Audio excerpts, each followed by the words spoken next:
Mbak Nisa. Iya, Eh, Kalau boleh tahu Mbak Nisa tadi langsung kesini apa dari mana dulu nih? jadi tadi kebetulan habis kerja kelompok sih Kak di kafe. Oh, kerja apa di kafe ya. Ya, Kalau boleh tahu kesibukannya Mbak Nisa apa? aku kuliah sih Mbak semester 3. Oh, di mana tuh kuliahnya? Di sini Unesa. Oh, di Unesa. Ya, Tadi Mbak Nisa kesini naik apa?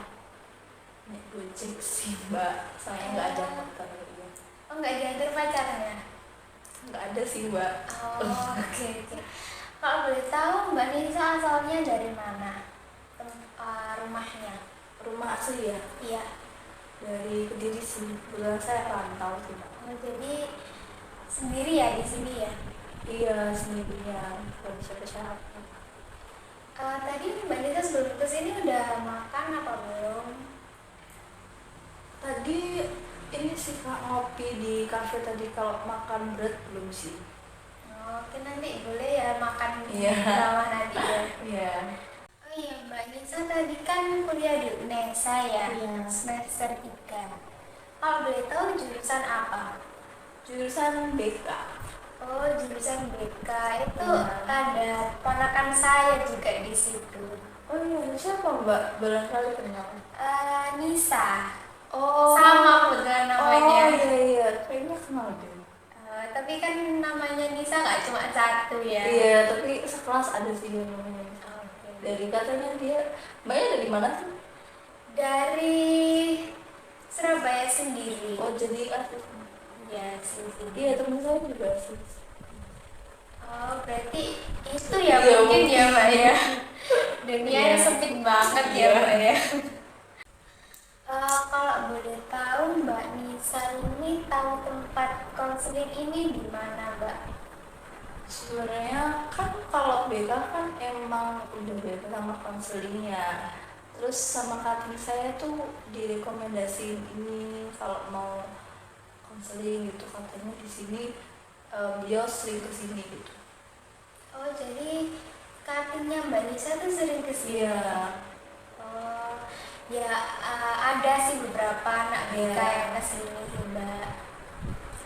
Berarti Mbak Nisa ini udah pernah konseling apa belum sebelumnya? Kalau konseling kayak gitu belum sih. Walaupun saya sebenarnya anak BK, tapi kalau kayak cerita ke temen gitu sama BK pernah, tapi kan itu kayak sama temen sendiri ya. Jadi kalau konseling yang bener-bener konseling ini baru pertama kali sih. Oh, jadi belum pernah yang Iya. konseling beneran gitu ya, cuma sekedar Iya, cerita-cerita biasanya aja. cuma kayak praktek buat aku gitu. Jadi Mbak Nisa udah tahu apa belum tentang konseling itu apa? Ya sedikit tapi sih. Kalau boleh saya bantu jelasin lagi nggak apa? Boleh. Jadi saya jelasin dulu ya Mbak ya. Jadi konseling itu proses pemberian bantuan konselor kepada konselornya. Jadi di sini saya sebagai konselornya dan Mbak Nisa sebagai konselornya ya Mbak ya. Lalu kalau misalnya Mbak Nisa ini takut ceritanya bocor di mana-mana, itu nggak perlu takut ya Mbak ya. Soalnya dalam konseling ini tuh ada asas-asasnya. Sebenarnya asasnya itu banyak, cuma saya sebutkan beberapa aja ya Mbak ya.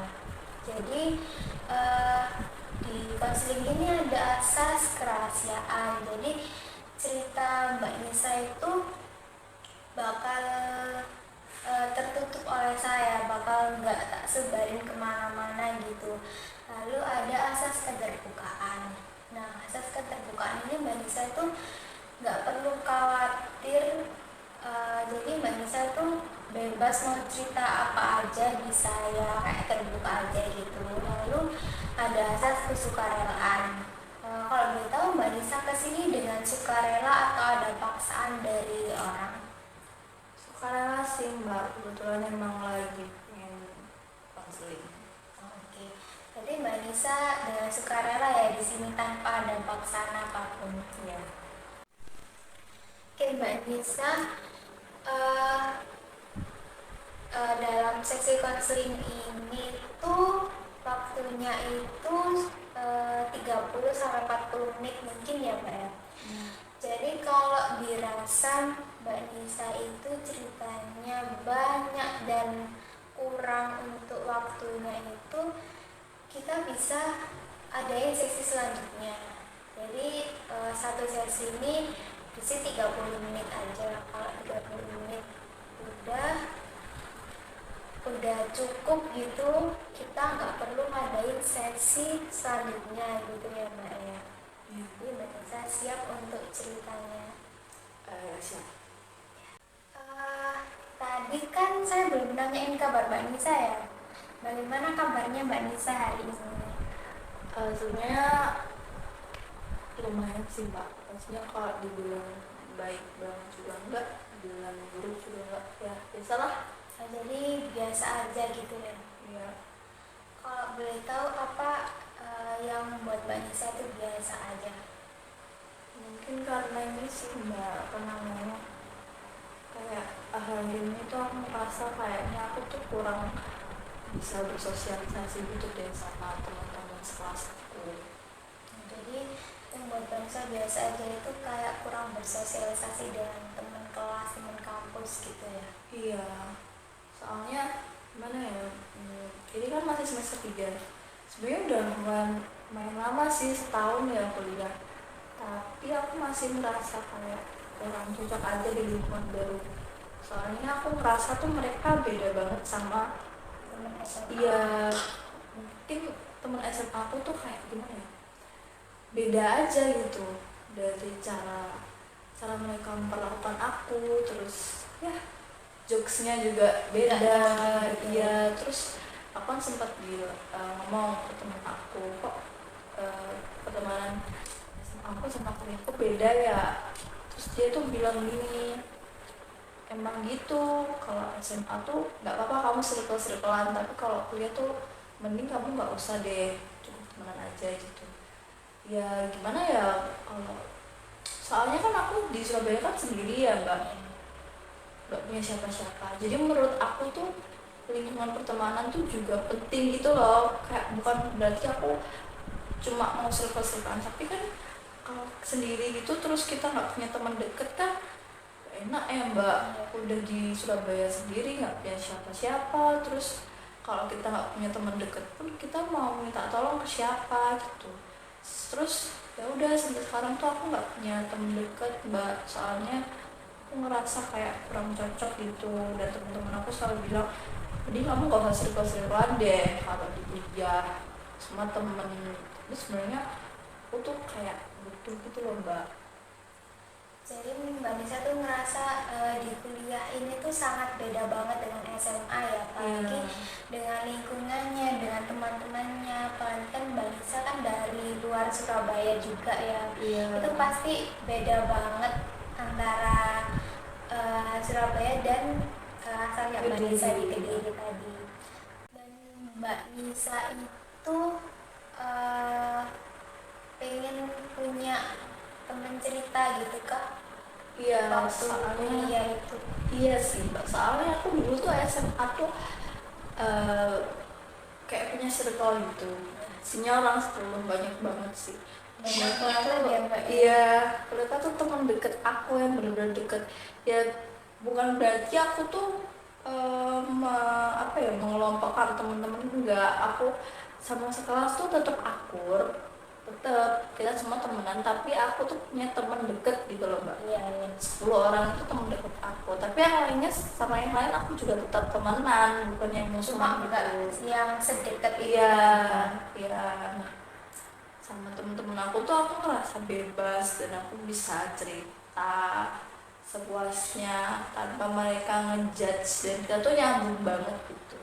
Tapi sama temen-temen kuliah tuh kayak aku tuh nggak punya temen deket kayak gitu, kayak semua tuh temen, tapi temen yang biasa aja gitu loh. Dan aku kalau sama temen biasa kan mau cerita kan kayak gak enak ya, maksudnya kayak nanti mereka mesti pikir Apa sih? iya, Gitu. so asik banget Iya. gitu. Jadi aku tuh kadang tuh ngerasa kayak itu aku butuh bersosialisasi, tapi aku juga dibilang seasik gitu sih. Kalau Mbak Nisa ketakutan itu wajar ya Mbak ya, namanya juga apa namanya baru-baru masuk semester 3 itu kan semester 3 kan juga dibilang maba tapi nggak mau banget gitu ya, jadi untuk rasa takut itu wajar banget kok Mbak. Mbak Nisa kan tadi kan bilang takut dibilang so asik ya ketika mau berbaur sama teman-teman kuliah. Nah, apakah ada hal lain selain takut dibilang so asik itu? Enggak sih, menurut aku itu yang paling bikin aku takut. Soalnya tuh aku lihat nih ya Mbak, temen kuliah aku tuh pada punya circle gitu loh Mbak, kayak udah punya circle sendiri-sendiri. Jadi kalau aku tiba-tiba join tuh aku takutnya mereka merasa kayak ini orang siapa tiba-tiba join gitu. Tapi kalau aku nggak join circle pun aku tuh sendiri, aku nggak punya siapa-siapa, sedih ya gitu dia Mbak, kayak kurang sesuai aja gitu. Jadi Mbak Nisa merasa kayak takut buat join sama teman-teman, takut bilang so asik, takut dibilang apa sih ini nggak diajak gitu ya. Aku merasa sendiri gitu loh. Mbak Nisa, kalau misalnya Mbak Nisa membayangkan bagian itu tadi, misalnya semacam karakter atau suara apa gitu, apa yang Mbak Nisa bayangkan tentang itu tadi? Kayak suara-suara gitu ya? Iya. Kalau suara-suara sih aku merasa ada suara-suara yang selalu mengkritik aku gitu loh Mbak. Setiap aku mau berbaur tuh selalu ada sesuatu yang di telinga aku tuh kayak suara-suara yang bilang gak usah lah, ngapain sih, so asik banget, mereka juga gak terlalu kenal sama kamu. Nanti juga pasti mereka ngerasanya kayak kamu tuh gak diajak gitu loh. Jadi aku ngerasa kayak gak usah lah, mending aku gak usah berbaur aja daripada aku malah nanti dikira kayak sok banget gitu, kayak tiba-tiba berbaur, tiba-tiba ketawa-ketawa, nanti aku dikira freak, dikira aneh. Jadi aku ada suara-suara itu sih Mbak. Jadi kayak ada, kalau biasanya yang di TV itu kayak ada suara jahat sama suara baik gitu ya Mbak. Jadi itu tadi suara yang agak jahat gitu ya Mbak ya. Sih kayak overthinking gitu. Kira freak kalau kenalan gitu. Jadi Mbak Nisa merasa suara jahat itu terus menghantui Mbak Nisa gitu. Iya, kayak overthinking gitu loh Mbak. Oke, kalau kamu bisa ngobrol sama suara jahat tadi, apa yang ingin kamu katakan pada suara jahat itu tadi? Kalau bisa sih aku pengen ngelawan ya Mbak. Maksudnya kayak kan selama ini aku selalu ngikutin suara-suara itu, suara-suara yang negatif itu. Aku tuh pengen sekali-kali itu kayak memberontak gitu loh, maksudnya kayak stop overthinking dan ya udah, let's just enjoy the moment gitu loh. Maksudnya kayak nggak usah mikir omongan orang lain tuh kayak gimana, karena ya saat ini maksudnya kayak gak usah mikir nanti kayak gimana gitu loh. Kadang tuh aku mikir kayak udahlah, nanti ya nanti, sekarang ya sekarang gitu. Kita tuh nggak perlu mikirin nantinya tuh kayak gimana, just live in the moment, kayak ya udah. Tapi susah gitu karena aku selalu mikir konsekuensi, kalau kayak gini nanti ini gitu. Bisa overthinking gitu ya, suara negatif itu tadi. Iya. Terus sebenarnya aku tuh tahu kalau sebenarnya tuh orang-orang juga nggak peduli sih sama aku. Aku tuh tahu Mbak. Aku tahu sebenarnya kayak orang-orang juga nggak peduli. Tapi entah kenapa kayak tetep takut gitu. Takut untuk berbuat kayak gimana gitu. Kayak dipandang masih anak ini kayak gini. Lalu apa yang suara negatif itu katakan untuk menjelaskan kenapa suara negatif itu bisa begitu sama kamu, kayak membuat kamu overthinking gitu? Mungkin sebenarnya kayak gitu tuh ngeprotek aku aja sih dari omongan orang. Kan tadi aku juga udah bilang ya Mbak, kalau misalnya aku tuh tipe orang yang selalu mikir konsekuensi gitu. Jadi mungkin suara-suara negatif kayak gitu tuh sebenarnya cuma mau ngelindungin aku di masa depan. Tapi sebenarnya tuh masa depan tuh enggak apa ya, enggak penting gitu sebenarnya. Aku tuh tahu Mbak, tapi tetap aja sih. Mungkin suara itu tadi itu kayak biar kamu itu punya temen gitu ya? Iya, jadi tuh mungkin dia tuh pengennya tuh aku dihargai sama temen-temenku gitu loh. Soalnya kan kalau aku malah buat overthinking. iya, soalnya kalau aku tiba-tiba sakit kan ya nanti aku dibilang dikata-katain gitu, dicap buruk. Itu sih mungkin dia cuma pengen aku tuh dihargai sebagai temennya, ya, temen yang beneran, bukan temen yang tiba-tiba join so asik gitu. Jadi ada sisi baiknya ya tadi suara negatif itu tadi ya. Biar Mbak Nisa itu punya temen tapi malah bikin overthinking ke diri Mbak Nisa sendiri gitu ya. Lalu ini ya Mbak ya, tadi kan suara negatif ya. Lalu ini kan ada suara positifnya ya. Kira-kira apa saran untuk suara positif ini untuk mencapai tujuannya yang itu tadi tanpa bikin kamu overthinking gitu? Jadi kayak sisi positifnya gitu, suara-suara positif biar aku tetap dihargai gitu ya. Iya. Mungkin ini sih Mbak, kalau suara positifnya tuh aku tuh maunya tuh kayak mendekati mereka tuh bukan dengan cara yang tiba-tiba so asik, tapi dengan pendekatan yang mendengarkan. Iya, mendengarkan kayak gimana ya, bukan yang tiba-tiba join terus nimbrung terus tiba-tiba ketawa hahaha, tapi dengan kayak basa-basi ya, terus ngobrolin hal-hal yang ringan. Terus jadi kayak aku tuh, kalau aku ya sebenarnya aku pengen itu kalau dari sisi positif aku itu yang aku pengen itu aku ngedeketin satu anak dulu. Kan semua anak kan udah punya circle dari aku, jadi aku tuh mau ngedeketin satu anak dulu, terus mau dengerin dia, karena kan orang kan seneng ya bakal didengerin. Nah semakin dia ngerasa nyaman sama aku, nah itu mungkin aku bisa dapat teman dia. Nggak apa-apa sih ini walaupun satu tuh menurut aku udah ya bagus banget, apalagi kalau dia bisa kenalin aku ke teman-temannya yang lain tuh kayaknya bisa lebih bagus sih. Jadi Mbak Nisa ini coba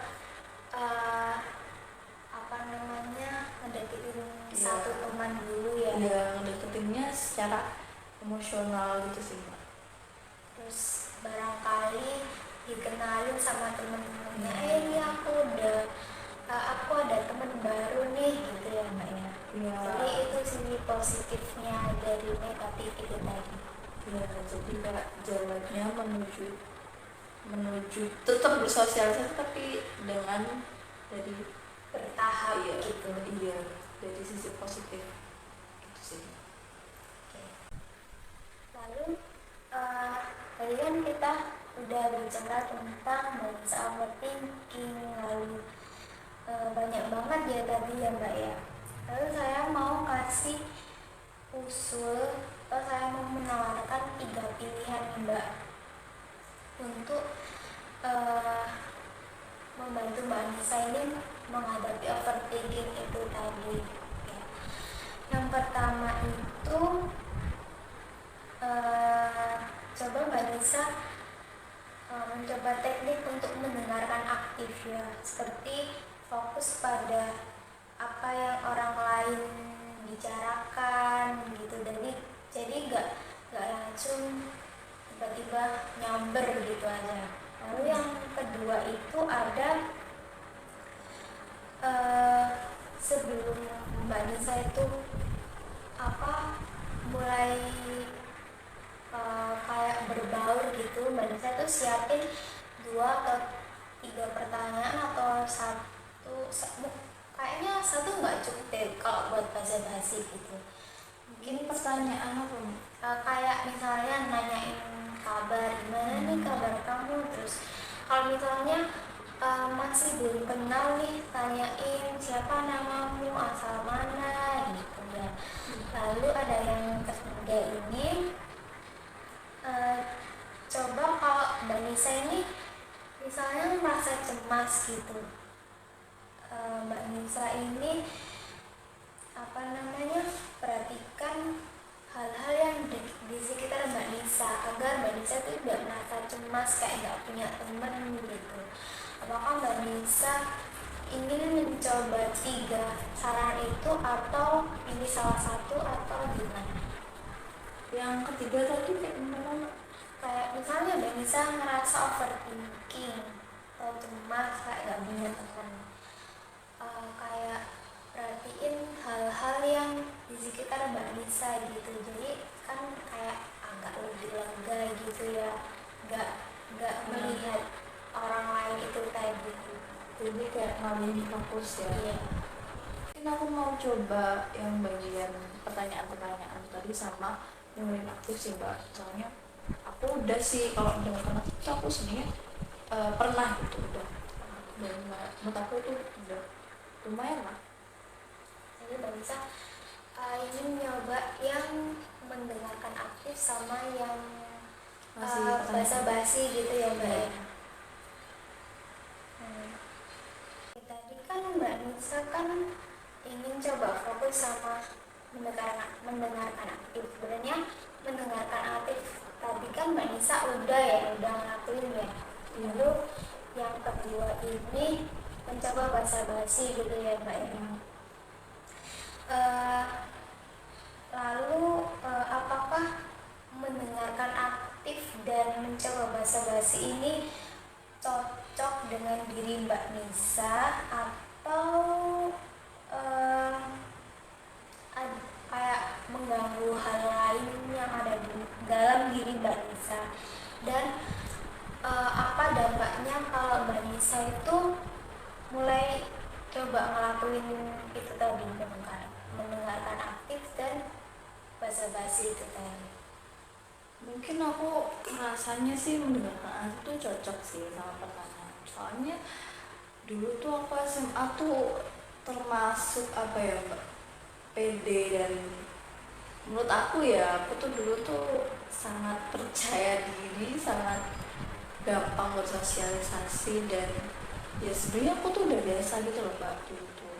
Tapi mungkin gara-gara ada satu hal sih yang bikin aku berubah tuh semenjak kuliah tuh mohon maaf ya Kak, aku tuh ditinggalin ibu aku Kak pas aku awal kuliah. Terus tuh nggak tahu kenapa tuh sejak itu kayak aku udah nggak ada mood buat bersosialisasi, dan aku ngerasa kayak aku tuh udah nggak punya siapa-siapa.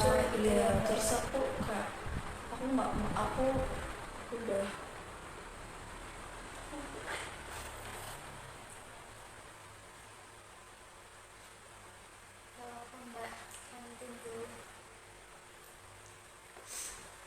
Kenapa nangis saja dulu Mbak?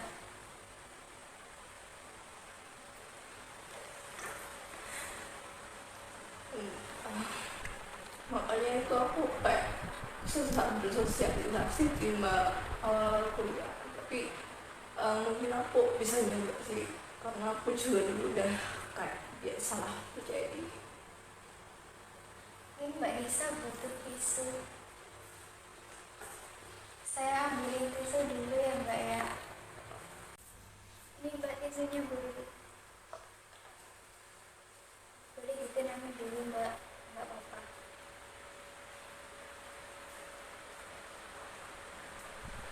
Mas Mbak, Jadi semenjak mohon maaf ya Mbak, kepergian Ibu Mbak Nisa tadi, Mbak Nisa itu merasa kayak sulit bersosialisasi gitu ya Mbak.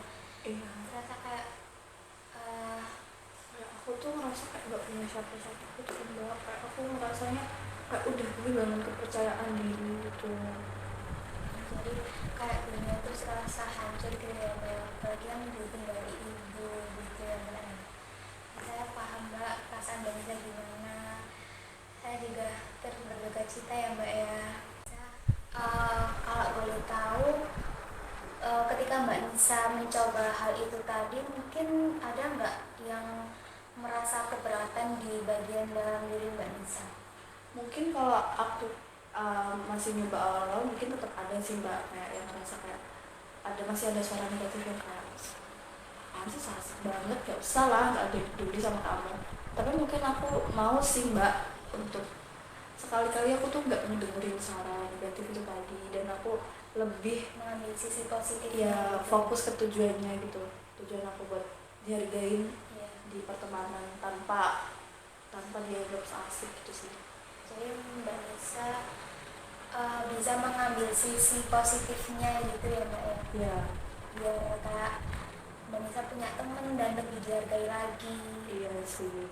Aku mungkin mau coba sih Mbak untuk kembali jadi mengembalikan kepercayaan diri aku yang sama ini aku rasa udah hilang sih Mbak. Tapi mungkin kalau aku mulai deketin orang lagi, maksudnya kalau aku nggak ngedengerin suara negatif dan mulai berani buat bersosialisasi, mungkin aku bisa sih Mbak. Soalnya emang sebenarnya aku tuh dari dulu tuh emang anaknya pede Mbak, cuman gara-gara kejadian itu aku jadi kayak kehilangan kepercayaan diri gitu ya. Mungkin karena kalau kata anak zaman sekarang ya, kalau kata TikTok gitu, mungkin yang temen SMA itu lebih temen kandung gitu ya Mbak ya. Iya, kayak Jadi kayak ya kita emosinya itu tuh udah ya. nyatu gitu.